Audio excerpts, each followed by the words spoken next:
Hello, my friends. I am at the shop. It is 9 p.m. I might be too tired to continue, but because I said in the video that I uploaded earlier today that I wanted to share a video about guitars in my guitar channel, which makes sense, right? And that I was gonna do it tonight, possibly. Here I am. I am making that video right now. Electricity came back around 6 p.m. I was sitting with my wife having some wine, eating some pork chops on the grill. Prior to that, celebrating my grandma's birthday. So it was a beautiful day, but I needed to come and get stuff done. I needed to work on this guitar and feel like it's moving forward in order to go to sleep in peace. So after 3 hours of sanding, and I do it by hand because I do not trust myself with the power tool when it comes to this step. This is micro mesh, by the way, which is an awesome product. I 100% recommend it. But after 3 hours of sanding and buffing, this is where I am. So it's looking really beautiful. As you can see, I did darken the inside of the sound hole. I think it looks way better like that. It makes it look like it's really, really deep. And I also added my logo, as you can see. So, oh, something else I should show. I made the nut today. This is made out of deer antler that my friend Marlon gifted me, that he found walking in his properties, doing some trekking. And I also installed the tuners. So I drilled the tuner holes and I installed the tuners. I ended up using different tuners than the ones that I was originally thinking about using. I mentioned before in a previous vlog that I had some locking tuners that I could use, and I had some vintage tuners.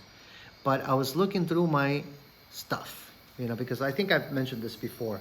When I take my trips to the US, I make it a point to buy hardware because, you can't really get that here. So I was looking through the things I brought on my last trip, and guess what? I found a set of tuners that I had bought, and maybe it was even for this build. I don't remember that part, but I'm always looking into this stuff. So like I see a good deal on some tuners on Amazon, something with good reviews, and I give them a go. So I suspect these are the Amazon tuners, and they look pretty good. They look like tuners you would find on an Epiphone, yeah, on an Epiphone guitar.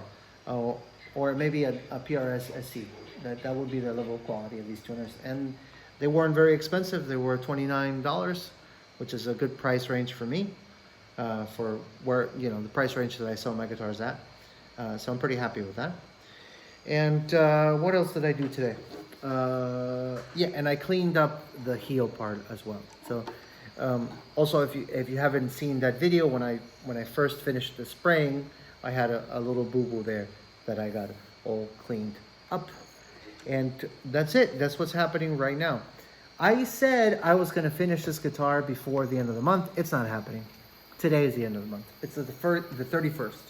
So unless I somehow warp time, it's not going to happen. But I do believe if I get enough time in tomorrow, if nothing crazy happens, if, I don't have to put out any fires anywhere else, I can have this strung up tomorrow and singing its first chords, which would be amazing. It would be really awesome. It's my favorite part of guitar building. When you grab the guitar, you tune it, and you strum like an open, beautiful, lush sounding chord. That's my favorite part of the whole process.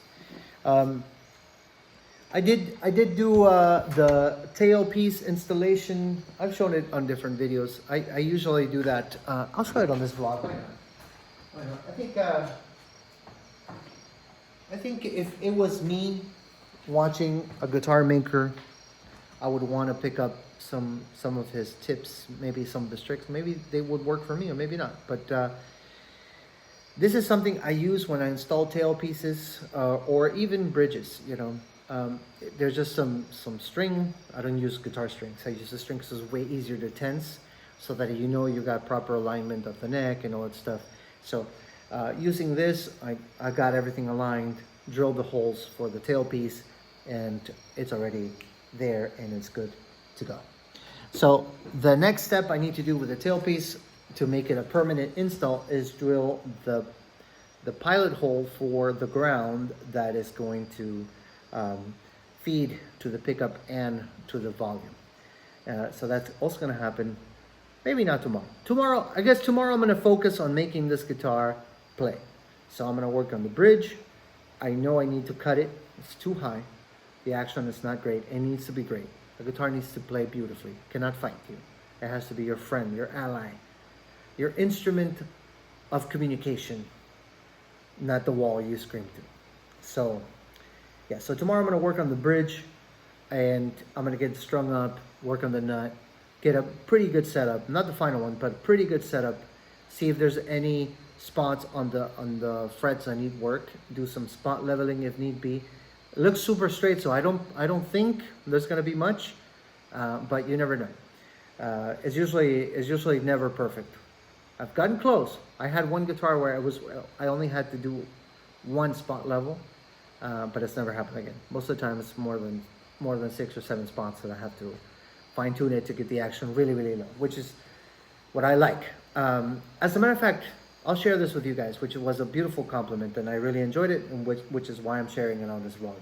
I had a friend, his name is Mario, visit me from Florida. We're friends since we were kids, but he lives in Florida and has been living in Florida for 20-some years.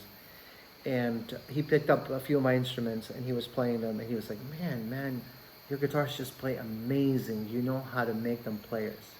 And I thanked him for the compliment, but that gave me the biggest smile, because at the end of the day, if it doesn't play, it's just an adornment for the wall, you know? It's got to play. So that made me smile. And I want this guitar also to be a good player.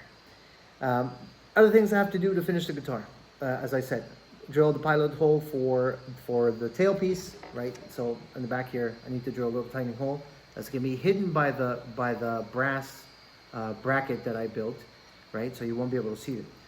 And I need to do the hole for the volume, which is gonna go right around there, like I did on the first model. I need to pick out what knob I'm going to use for this guitar. On the last one, I used a really big knob that looked retro, and I think I have another one, and I might use that one here as well, because it worked, but I haven't decided. I haven't decided. And I also, of course, need to drill the hole for the jack. Last time I drilled it right around there, so I might do the exact same.